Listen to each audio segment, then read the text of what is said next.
Since 2015, Pop Health Podcast has brought to you some of the best minds in healthcare, including leaders from government, not-for-profit, and investor-backed powerhouses, as they share successes, failures, and how our audience can move forward in today's constantly evolving healthcare world.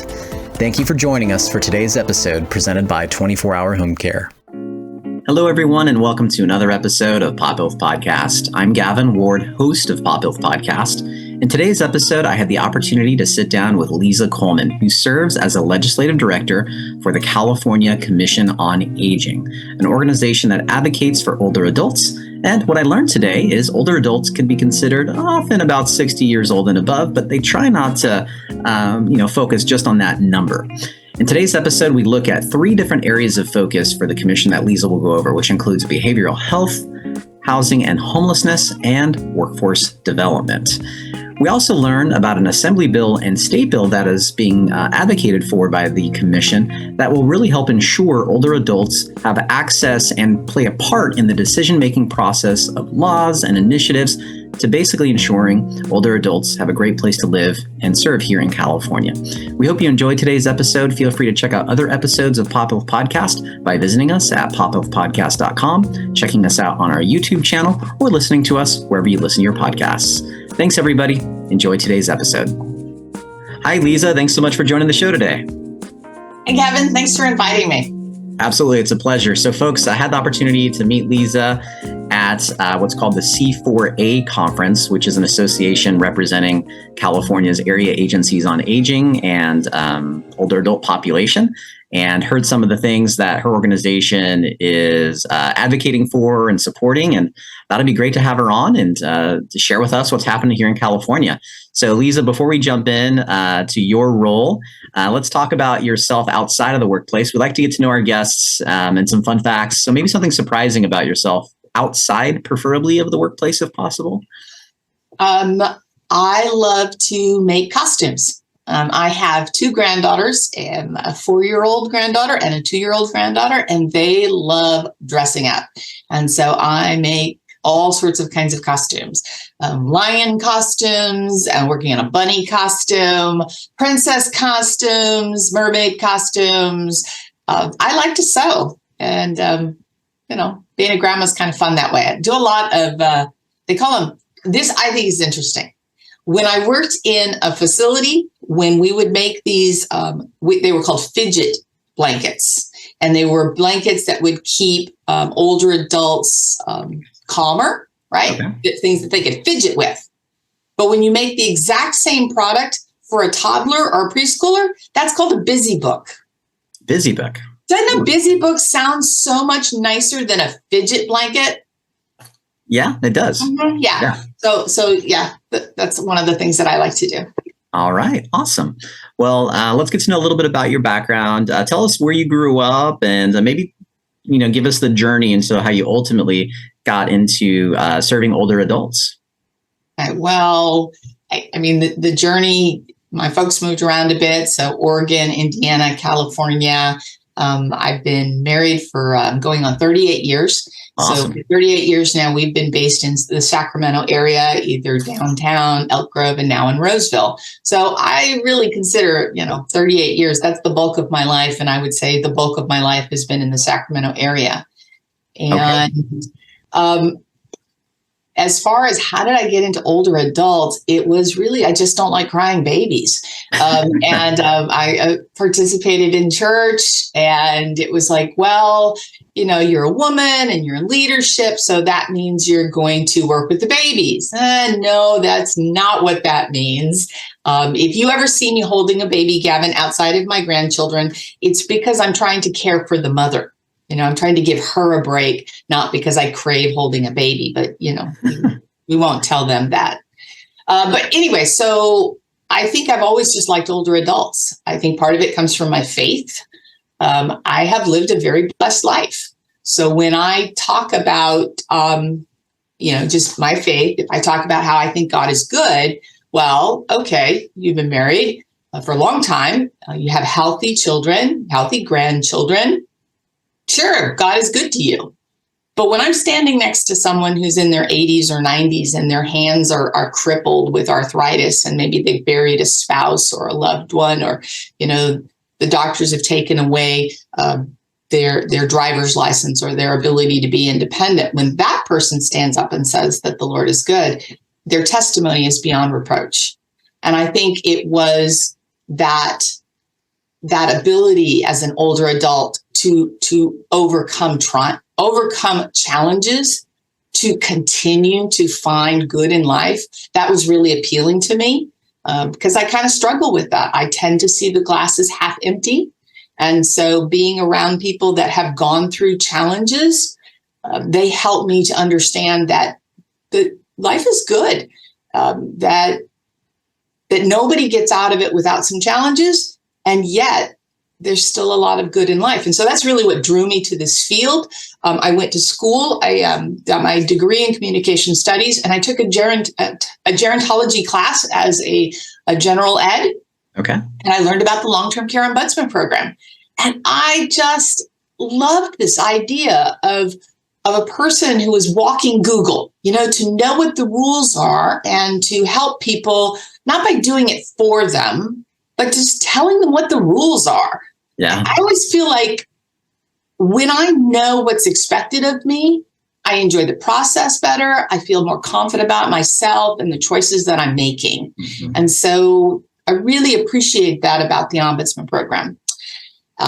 And there was something I want to share with your listeners about the fundamental philosophy of the Ombudsman program.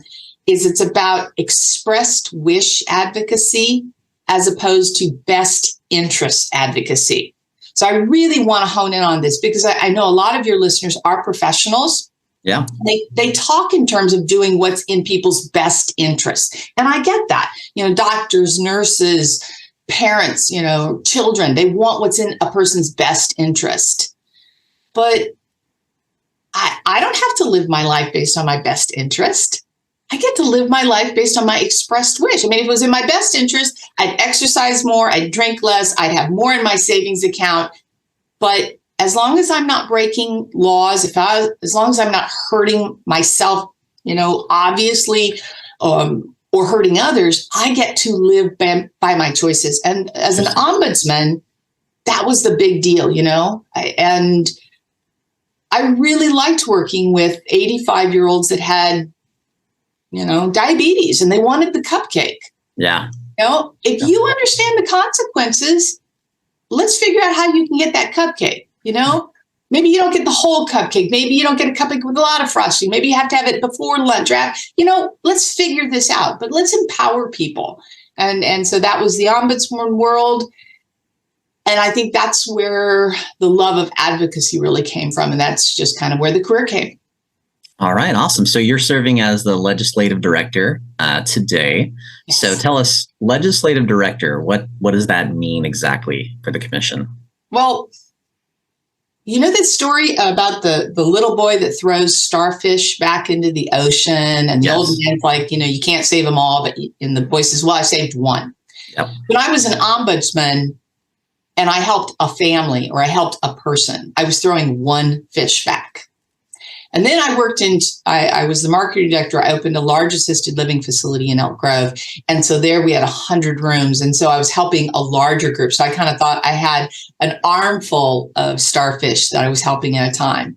But as a legislative director with the California Commission on Aging, I feel like I am going down the beach with a big scraper. Yeah. We're not just doing a few starfish. We're doing hundreds and hundreds and thousands of starfish.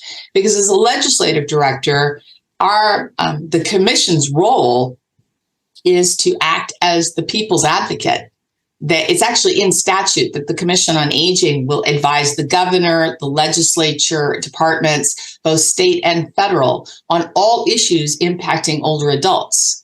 And as the legislative director, my eye is really focused on not only the laws that we're looking at now, the laws that the legislatures are, hearing and voting on, but also the creation of laws that will, in fact, make a positive impact on older adults the people that love them, and us as citizens that ultimately hope to be older adults. That's great. I love the starfish story. So when you mentioned it, I was like, oh yeah, I know that one. So when I think of like state entity that is leading aging initiatives, I think of the Department of Aging. Mm-hmm. Tell us about your relationship with the Department of Aging and the connection there, if you mind me asking. Well, okay. So the Commission on Aging is its own standalone department.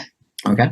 We are not accountable to the Department of Aging. The Department of Aging doesn't say what we get to work on and what we don't get to work on, but we are in a symbiotic relationship, because so much of what the Department of Aging does in its title and our title, we share a common playground.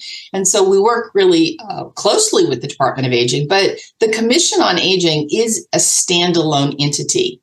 So we are separate, and yet because we're such a small organization, we benefit from the support of the Department of Aging. Okay, awesome. Tell us about some of the initiatives you're working on today, Leza.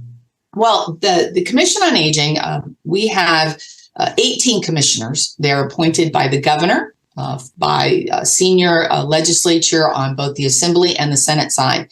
And these commissioners have a very wide and varied professional background. Some of them are still working in their professions and others are retired.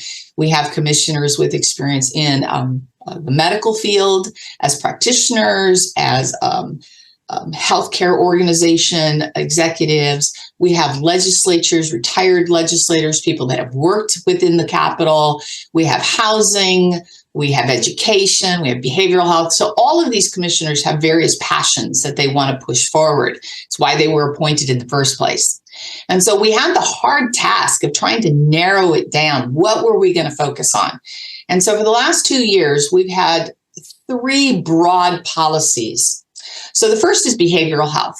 And I am thrilled beyond measure that there were 18 different initiatives that made it into the governor's budget that talked about behavioral health, because we feel very strongly that behavioral health is just as critical as your traditional health. Right. You know, what good is a body if you're just broken inside? You know, so behavioral health and talking about behavioral health for older adults, there's a misnomer about what services are available for older adults. You know, Medicare is primarily a therapeutic, a rehabilitative program. But if you're looking at decades of you know, depression or anxiety or trauma, 8 sessions really isn't going to do it. And that's really what Medicare is designed for. It's designed for short-term therapies. Yep. And so we've been focusing on trying to elevate the fact that older adults do need behavioral health services. There was a study that was done just a few years ago that talked about only, I'm going to get this number. I want to get this number right. It was 30% of older adults suffer from anxiety, depression, or cognitive impairment. 30% have a diagnosis, Gavin. Yeah. Imagine how many more suffer from this but don't have a diagnosis. Right. And of that 30% that have a diagnosis, less than 4% utilize behavioral health services. And so just as the state is investing heavily in behavioral health services for young adults to address the growing suicide problem we have in our young adults, we're also starting to recognize that we need to be spending money and creating programs for older adults. Yeah. So, it's while older adults are not those that attempt suicide at the highest rate, white men are the most successful at suicide because they don't attempt it, they commit suicide. Wow. So So just to clarify, thank you for mentioning behavioral health. One thing I forgot to ask is, how are older adults defined? Like, what age is older adult? That's a question, and that bar moves around a bit. Okay.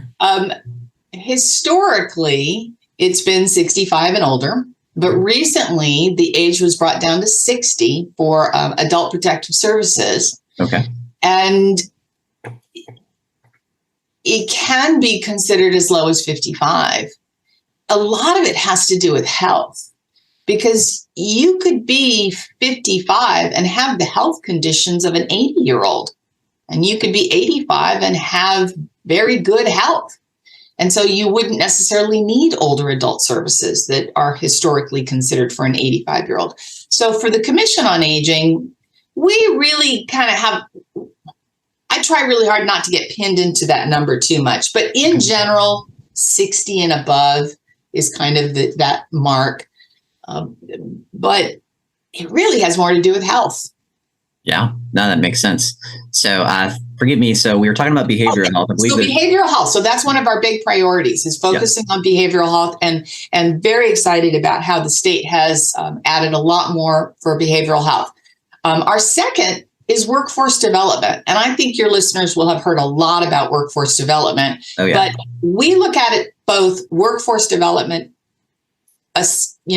searching for those workers that are going to provide services for older adults, but also workforce development from the perspective of older adults.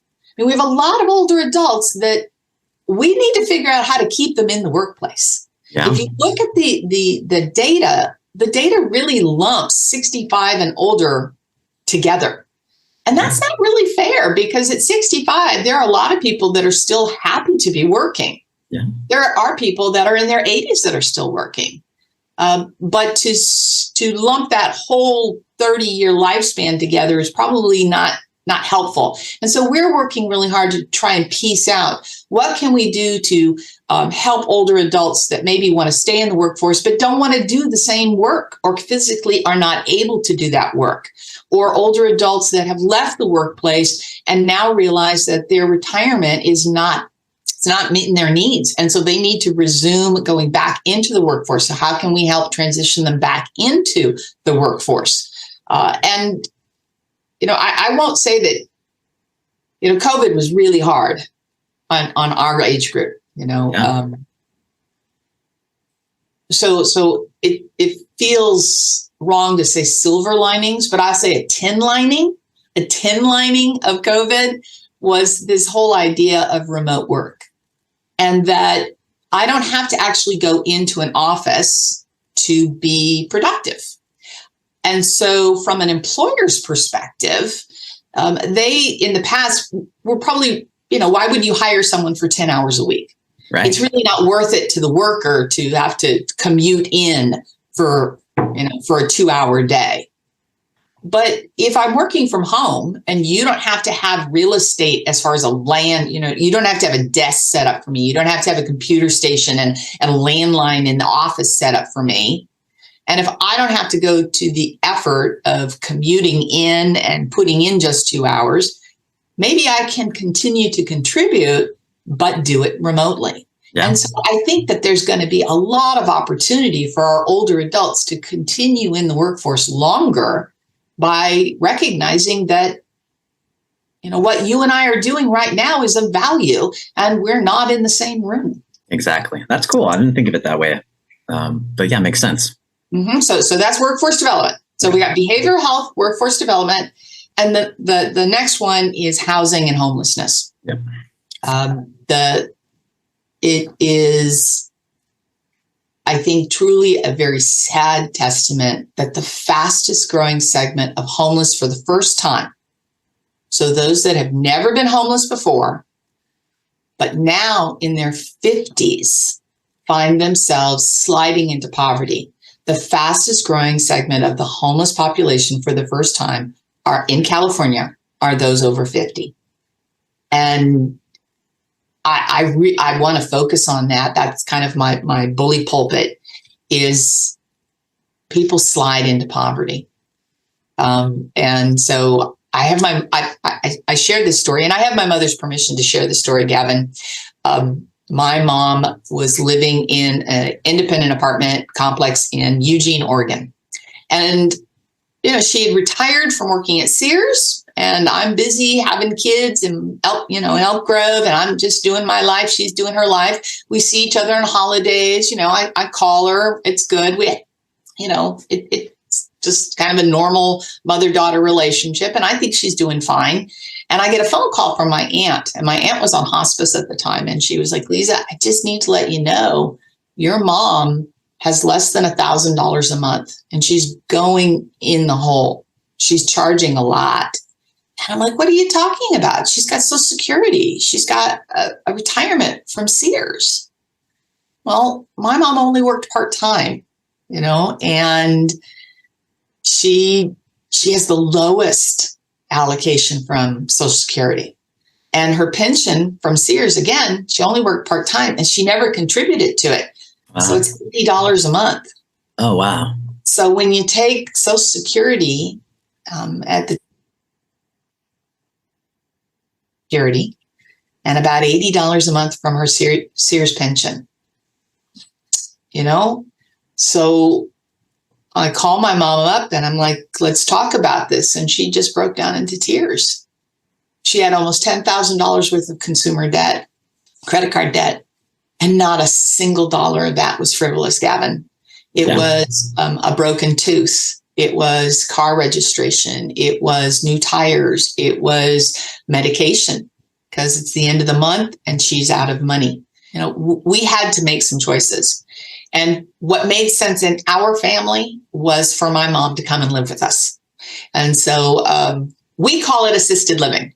My mom assists me and I assist her. Gavin, she is still a far better cook than I ever will be. And so she does a lot of the cooking still. But my point is we need to be having these conversations. Yeah. Because my mother was still wearing the nice sweater that I got her from Macy's, because she was driving a Toyota, we kind of made certain assumptions that her middle class standard of living was carrying into her senior years. And that just wasn't true. And so I want to encourage your listeners to have those transparent conversations with the people that they love. Because what we're finding is those that are becoming homeless, if they can, those that are over the age of 50 that become homeless for the first time. So not the chronically homeless, not the people that have been, in and out of poverty their entire life, but those that we thought were, pretty solidly middle class, they can point to a single thing that led to this homelessness: a loss of a job, an injury, divorce or death of a partner, death of a parent. They were living with their mom or dad, and then mom and dad left or died, and they weren't on the lease, or mom and dad moved into a facility, and that left the child homeless. The high cost, of rent, not keeping up with the pace of their Social Security. So we have to just start talking about it. And I don't necessarily think that it's the state's responsibility to figure out all of this. I think individuals need to be responsible for their own thinking about it, but we can make the conversation. We can normalize it. And I think that's where I'm so excited about the work of the commission. So behavioral health, workforce development, and homelessness and housing insecurity. Okay, great. So we have just a few minutes left here. And so I know there's a couple of assembly bills that I have here. Assembly Bill 820 and Senate Bill 544. Correct. Are some initiatives. Would you mind sharing about those? Absolutely. I'm going to start with Senate Bill 544. This is a operational bill for us. It is an amendment to the Bagley-Keene. Bagley-Keene is the rules in which statewide boards and commissions have to follow it for communication, transparency to the public. And when COVID hit, the governor gave us a waiver and it allowed for our commission meetings to go virtual. And so, we could do what we're doing here. You and I are having our meeting. It is open to the public, but we're not meeting in one place. And in July 1 or June 30, those rules are going to be going away. And so we're going to have to come back meeting in one place physically. And I feel like the genie's been let out of the bottle. We like this virtual stuff. We get greater participation, both from the public participating. They don't have to travel to Sacramento, but also our commissioners. We get more participation from commissioners. We have some commissioners that, they have a difficult time traveling. We also have some commissioners that are just very, very busy. And if they had to take a full day off of travel plus attending a meeting, they might not be interested in serving on the commission because they've got a busy day job. So this is a technical bill, but we feel very strongly about it. So that's one. And then the other one is AB 820. This bill has to do with increasing the representation of older adults on statewide decision-making boards and commissions. Our chair, Cheryl Brown, former assemblywoman, she likes to say, if you're not at the table, you're on the menu. And if you don't have older adults at these decision-making boards talking about the needs of older adults, giving the perspective of what older adults need, it's just not being considered. And so there are 6 different bodies that we're promoting that as a place to start, Gavin. I see us running this bill many times over because I don't think you can come up with any commission that wouldn't benefit from having an older adult representation on it. What doesn't impact an older adult? Well, transportation, yeah. Housing, yeah. Education of children, yeah. We need more gerontologists, right? We need people in this workforce. So this bill, I think is going to have a lot of legs, and both of the bills are doing well. So I'm excited about their prospects. Awesome. Well, hey, Leza, you ran through those at a high level very, very well. If people want to learn more about these 2 bills, how can they dig up some more information? Well, there is, let's see here, the California Commission on Aging. You can find us on all the social media apps, Facebook and Twitter and LinkedIn. You can also subscribe to our monthly newsletter, Age Watch. So if you go to the California Commission on Aging, if you Google California Commission on Aging, you'll come across our website, and it has the links to all of our social information. And we also do post about our bills and copies of support letters. So if people want to lend their 2 cents, we would be grateful for the support. And if they want to put letters of opposition, I don't know how they'll reach us at all. Oh, okay. Funny stuff there. And while we're almost out of time here, I did want to give you space. I know you're passionate about a lot of things. We've seen it here, but maybe in the next minute or so, is anything else that you're passionate about that we haven't touched on with the commission or just working with older adults? I would say if I had a magic wand, I want every one of your listeners to complete an advanced healthcare directive. I don't care if you want to have kittens by your bedside when you're dying or bagpipes. That isn't what I want to know.